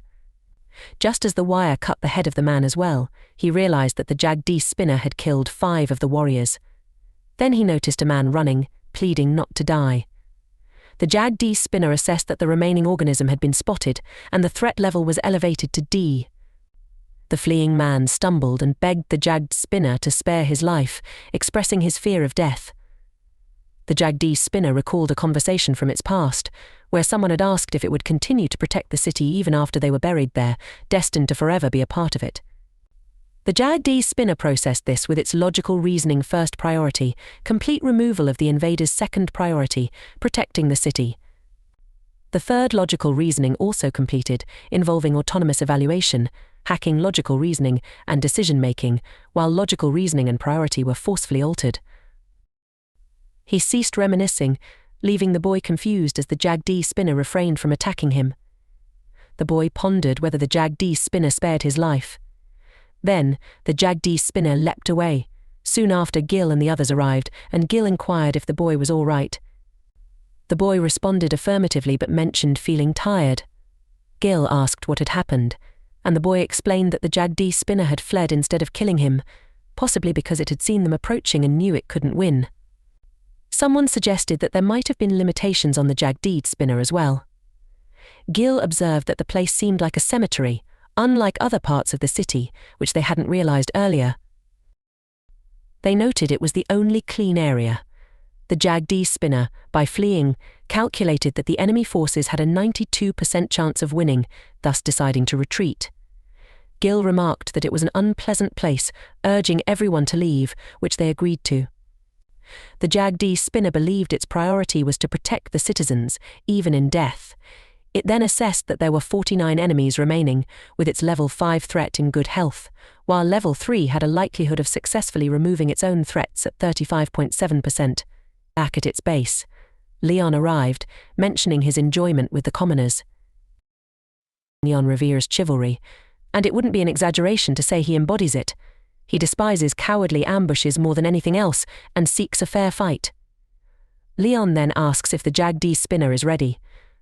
It was just a blast created by them. Leon understands that his opponent may not value fairness, but that's no reason for him to abandon his knightly morals. As the incarnation of chivalry, nothing can break his will, and this strength is what makes him the chosen one. He realizes he shouldn't expect honor from a machine. The Jagdish spinner checks its equipment. 480 bullets for the 60mm heavy machine gun and 4 wire cutters remain. Then, it starts firing. Leon thinks about the blessings of the arrow shield. The Jagdish spinner detects something unusual and uses its analyze function. Stray runs quickly around Leon, and then fire shoots at him.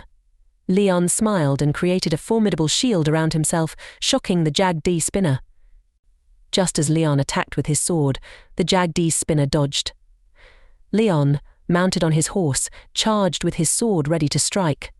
The Jagdish spinner jumped to attack Leon, but found the situation incomprehensible. Leon remarked to Stallion that their enemy seemed to want to play hide and seek. The Jagdish spinner quickly moved to attack Leon, who used his powers to counter. Their battle caused numerous explosions throughout the city. The Jagdish spinner wondered how a human could move so quickly. Spotting a pole, the Jagdish spinner used it to gain support and launch another attack on Leon. Leon called Stallion, who stopped obediently. Leon remarked that the Jagdish spinner's performance wasn't bad at all. The Jagdish spinner leapt to attack again, but Leon dodged. After a few minutes, Leon and Stallion used a rock to propel themselves into the air and attack the Jagd spinner.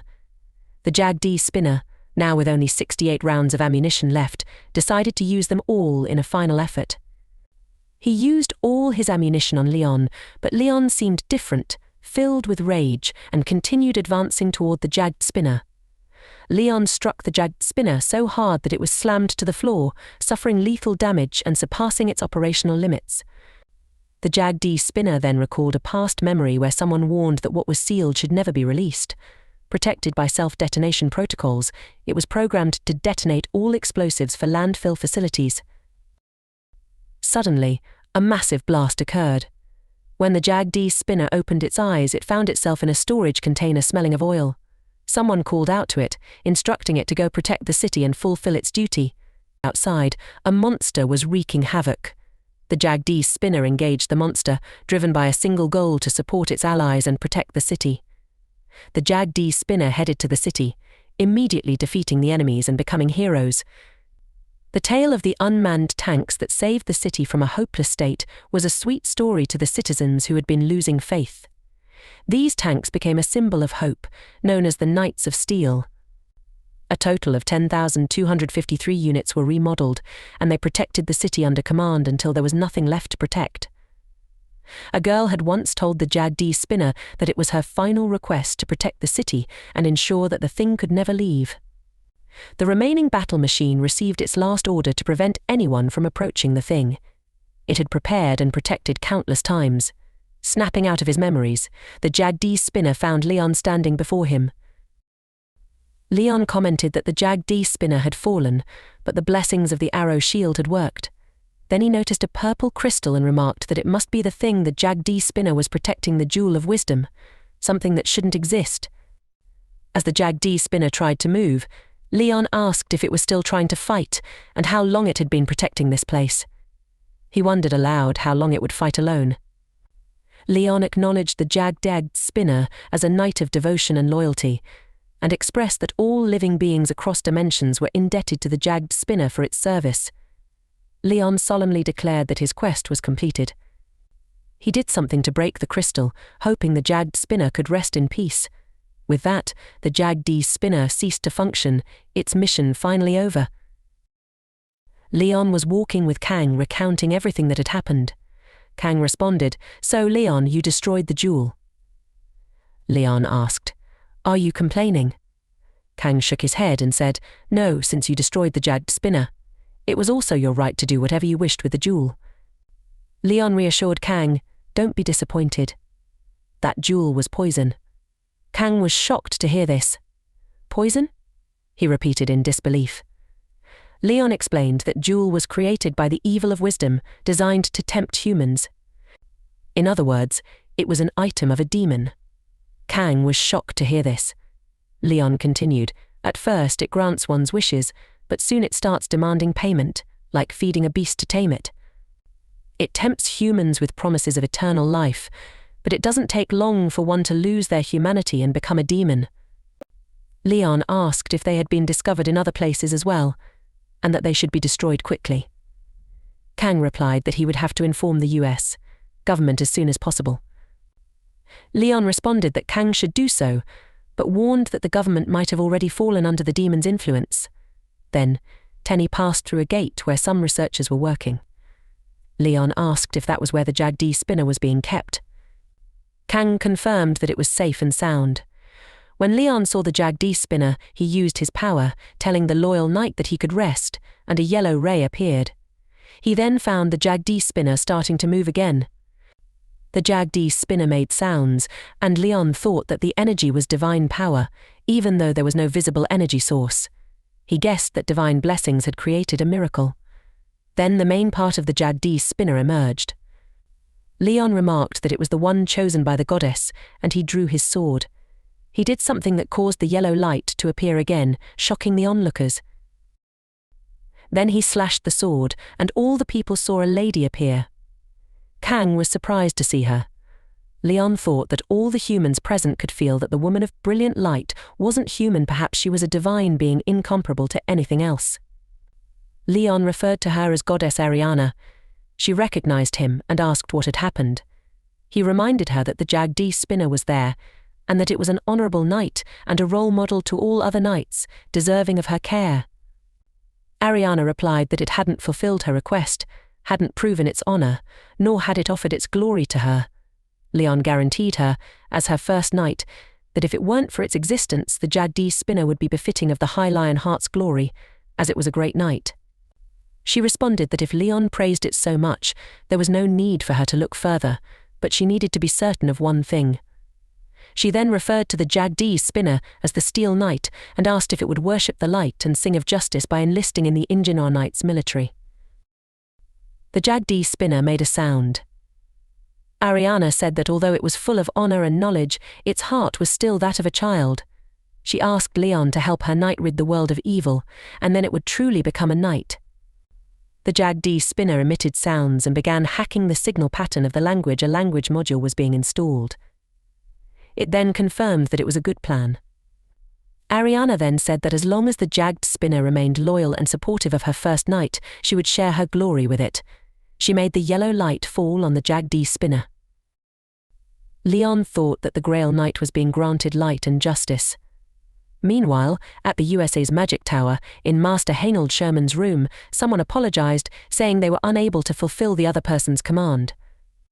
The other person replied that they couldn't even accomplish a simple task, despite being taught wisdom and truth, expressing disappointment. They then asked for the news to be turned on. The man agreed. The entity expressing anger was a red orb, which started watching TV. Then Leon introduced himself, causing the red orb to become frightened and wonder where and how he had appeared. The man was shocked to see the red orb's reaction. The red orb surrendered, saying it would never do that again. As the redness faded from the orb, the man screamed in astonishment. The scene shifts back to the Korea Hunter Association, where Kang mentioned that they would accept the Jag-D spinner as a guild member, although it might be difficult to implement immediately. Leon replied that it didn't matter. After that, Leon and the Jag-D spinner left together for a walk. The Jag-D spinner made some sounds, and suddenly a black liquid emerged from Leon's mouth. Ariana asked if he was all right. He replied that he was fine and explained that nominating a knight in a land lacking sufficient divinity had taken a toll on him. The Jag-D spinner tried to communicate something to Leon. Leon responded that it wasn't its fault, but his own for not being stronger. Ariana asked how it could be his fault and suggested it was because she was lacking. Leon replied that, regardless of the situation, he couldn't blame divinity and asked her not to say such things. She responded that she was always grateful for his loyalty, but if the land lacked divinity, that was natural and the fault of the other gods for not stepping in earlier.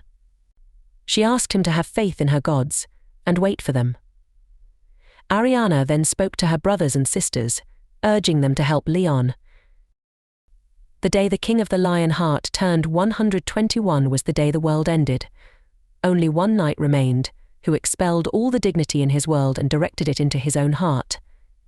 Embarrassingly enough, a god evacuated to his heart as the King of the Lion Heart slaughtered all the evil monsters for 180 years. They let him carry the burden of the whole world on his own, and thus all the gods of the pantheon owed an unpayable debt to Leon. In Ariza, Ariana was sitting with a lady. The lady asked about the condition of the baby. Ariana replied that it wasn't good and that her knight had pushed himself too hard. The lady asked what to do next. Petun slammed his throne and questioned how appointing a single Grail Knight could place so much pressure on Leon's body. He wondered where the King of the Lion Heart, whose glory shone with the brilliance of the gods, had gone. Ariana replied that Leon still had the same dignity and that he had fought for them for more than 200 years, and, in the end, had won. Pitos replied that he also knew that, and that's why he was mad at himself. Ariana said that after 180 years, the time had come to break their silence, and she couldn't watch as a knight suffered in pain any longer. Then Heto said he had an idea. Ariana asked him to share it. He replied that, just as life flourished in the plains, they should give whatever blessings they could to raise faith within society. Petos asked if he meant they should do missionary work. Heto agreed, suggesting they would show divine miracles and, based on what they had observed from life's followers, use the internet to their advantage since that world was connected through it. Pitos asked why the King of the Lion Heart hadn't thought of that idea, considering he used to be a citizen of that world. Heto replied that Leon was in that world before the internet became prevalent. Ariana inquired about the Jag-D spinner, the trial and error, and the news that Leon had shared, which took 20 years to take root. Heto explained that it was time for a new Grail Knight to step in. The scene shifts to Kim, who was working when a man asked him to take a look at something. Kim was confused and asked what it was. The man replied that it was YouTube and wondered if it was permitted. Kim was puzzled about YouTube until he saw a video titled Naju Plains by a YouTuber. He noticed a live stream and thought it was filled with clickbait, yet it was of high quality for no apparent reason. The video was translated into 104 languages. Kim wondered who made it. The man asked if it wasn't Leon. Kim replied that Leon could be on YouTube. The man then asked if it was Hari. Kim replied that Hari was always stuck with the computer, and the big issue was that all the videos weren't clickbait but real, leaving him to wonder what to do. He pondered what was going on before saying he was going out. The man asked where Kim was going. Kim replied that he was going to meet Leon. The scene then shifts to the room where Leon was staying. The JAG-D spinner was working on a laptop and announced that the subtitle creation was completed before uploading a video. Hari entered the room, asking the JAG-D spinner if he had finished using her laptop and what he had done. The JAG-D spinner replied that the plan, named Noise Marketing, had completed Phase 1 and was proceeding to Phase 2, which involved network hacking. Hari thought the JAG-D spinner might have been playing games. At the Naju Plains, the Pantheon Guild Naju Plains branch, albeit temporary, Kim arrived and informed Leon that the video needed to be taken down. Hari, feeling puzzled, then offered him some tea. He thanked her for the gesture. After drinking, he proceeded to discuss the video and its uploader. Leon revealed that it was Spin who uploaded it. Kim was curious about Spin's identity. Hari pointed towards the JAG-D spinner, shocking Kim upon realizing that a machine was responsible for uploading the video. Then Leon inquired about removing the video. Kim explained that the rice grains in Naju Plains were distinctly different from those grown elsewhere. Simply consuming them was sufficient to cure diseases and promote health, akin to a fairy tale. Once people discovered this field, a flood of visitors from around the world would descend upon Naju Plains, potentially leading to rampant thievery. Moreover, these wouldn't be ordinary thieves. Once the Food Administration permitted cultivation, the association intended to offer as much assistance as possible, but until then it was wise to wait. Leon acknowledged Kim's concerns, acknowledging that Kim had his own set of laws and systems, but he deemed the worry unnecessary, and the goddess plantation couldn't be stolen. Kim wondered how Leon could be so confident. As they approached the rice field, some cars belonging to the thieves arrived. One remarked that the rice grains must have been real, while another questioned what they were seeing. They had anticipated maximum security, but found nothing. Their only task was to obtain the seeds and set the place ablaze. The leader announced that they already had the money for the job and instructed to bring out the gasoline tanks. The thieves rushed into the field, only to encounter a figure. As they drew nearer, they realized it was a scarecrow. The man apologized for the mistake, attributing it to the illusion of movement caused by the wind. However, as they looked around, they were startled to find numerous scarecrows appearing out of nowhere. One of them mocked the scared individual, questioning how someone seemingly demonic could be frightened by scarecrows. Dismissing the fear, they focused on their task, sensing the wind's direction and strategizing to burn the largest area possible in the shortest time. They swiftly retrieved the seeds from storage, ready to execute their plan. Then they spread the oil barrels around, and one asked if that was all. The leader replied that since it was supposed to be genuine, they should keep some seeds for themselves. He instructed Mansu and Jinti to do the same. However, upon looking around, he noticed that the two of them were missing and wondered where Doosan had gone. Then one of those thieves noticed and asked if the scarecrows were always that close to them. Just as a scarecrow appeared behind him, he became scared of that. Hyung swiftly cut down the scarecrow and explained that those scarecrows were not ordinary, they were monsters. Someone asked Hyung what they should do next. He pondered that these scarecrows might indeed be the monsters, but there hadn't been any reports of a dungeon break. Another thief fell silent, admitting that he had never seen anything like this, not even inside a gate. Hyung agreed, adding that they had left in such a hurry that most of their subordinates weren't present. He knew the request had been strange, and he would demonstrate what would happen to anyone trying to burn that. One thief noticed a place and pointed, asking if it was a silo. Hyung speculated that they might have found it, and if the story behind the rice was true, it could make them rich.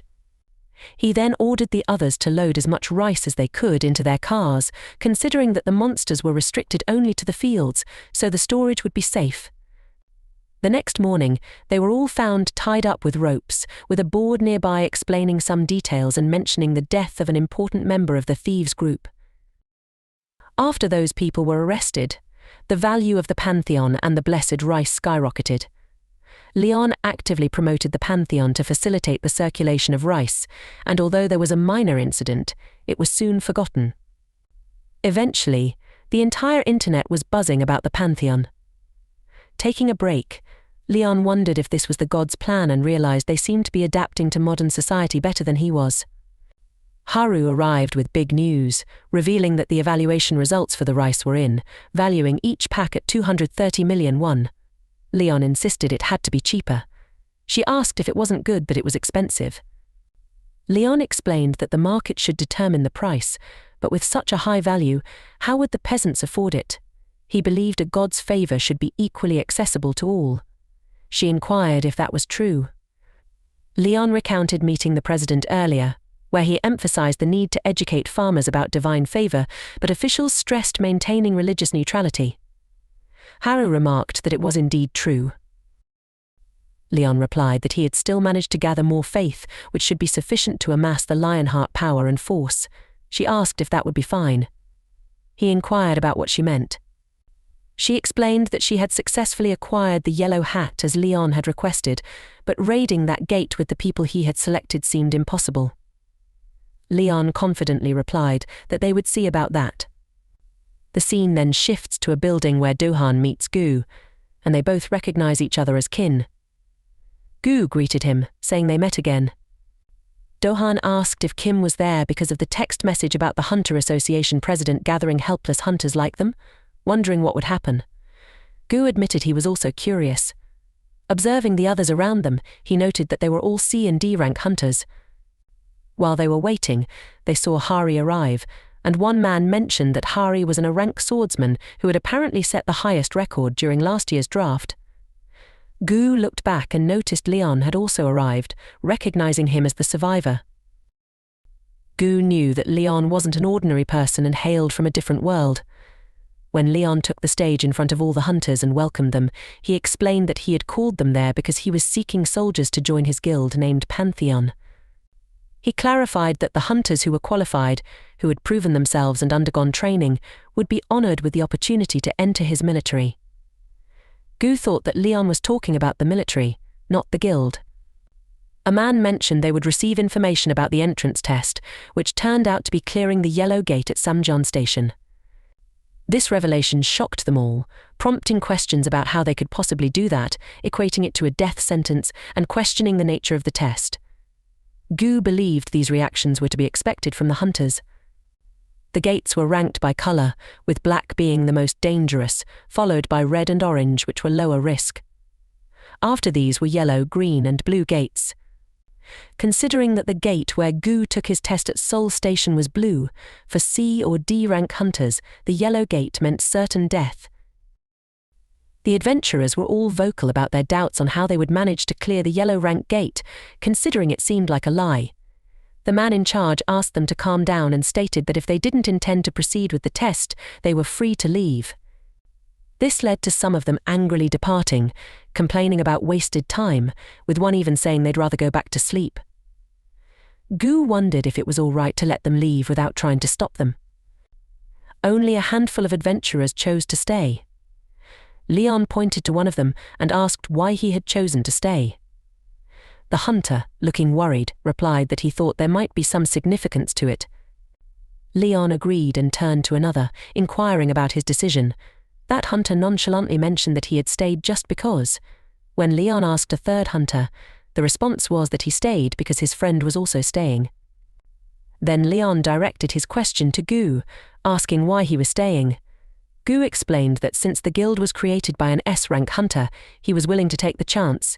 He added that he didn't believe Leon would let them die, which was why he chose to stay.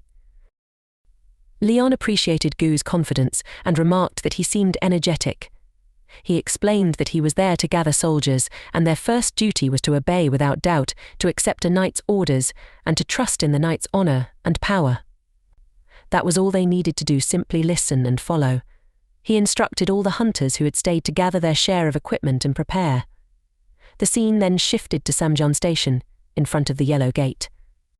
All the hunters were adorned in armor, with one commenting on its weight, but also its quality. Dohan wondered if they were allowed to use such rare ranked equipment, which would have cost around 10 million won. As C and D rank hunters, they wouldn't have normally had access to such gear, but Leon himself wasn't wearing any equipment. Gu then called Hari, who recognized him and asked what was going on. Gu inquired why Leon wasn't wearing any armor. Hari replied that his skin was tougher than any armor. Gu thought that since Leon was strong, nothing would happen to him. As they ventured inside, a man remarked that it felt like they were heading into a battle amidst fresh air. Just then, they received a support request from the NAOC. Dohan mentioned to Gu that it seemed like a faction quest. Gu agreed, noting that they likely had to choose a side to support and assist them in winning, the dilemma being which side would offer the easier path to victory. Suddenly, a man pointed out ahead, where monsters appeared. A group of monsters riding animals and wielding weapons stood in front of them. The leader of the pack demanded to know who they were, claiming that it was the Battle Axe tribe's territory and they were intruding. Hari observed the frustration on Leon's face and asked if they should proceed with the quest. Leon replied that she should do as she wished. She thanked him and then addressed the monsters, informing them that they were mercenaries who had come seeking rewards for assisting a tribe. The monsters considered that they might be the outsiders mentioned by their chief. They then asked the group to follow them. As they reached the tribe, the chief commented that the mercenaries seemed weaker than expected, but it was acceptable. He asked them to support the tribe in battle, hinting at a larger-scale conflict with the promise of a more honorable death. The victor would claim everything. Leon grew angry, unable to tolerate such words any longer. The chief, also angered, demanded to know who dared to speak out. Lightning sparks crackled around Leon as he emerged, expressing disdain for their lofty dreams they didn't deserve. The chief, incensed, questioned if Leon was insulting them.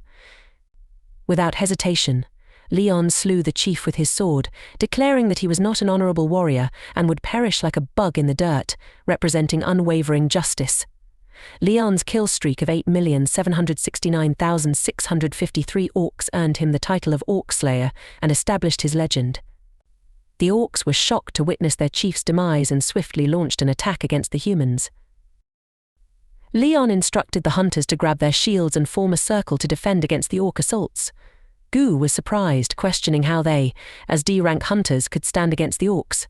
When an orc struck at the shield, intending to kill, Gu found himself blocking the attack. To his amazement, he realized they all possessed the aura of the Lionheart, which provided them with various advantages. Leon urged them to raise their shields, push back the shocked orcs, and wait for the opportune moment to strike and kill them. They followed his orders and successfully defeated the orcs. The orcs called upon their god of warriors, which infuriated Leon. He ordered to cut off their tongues, take their heads, and insult their misguided deity. Meanwhile, some orcs observed the scene from a distance. Leon, mounted on his horse, charged towards them, and his horse delivered a powerful kick. Determined to eliminate them all, Leon readied himself to exterminate the remaining orcs. After the victorious slaughter, Leon exulted in triumph and urged everyone to scream in celebration, calling it an honorable victory. The hunters were elated too. However, Hari confronted him and questioned his actions, asking why he had killed the orcs. Leon responded sharply, questioning the need to spare the orcs.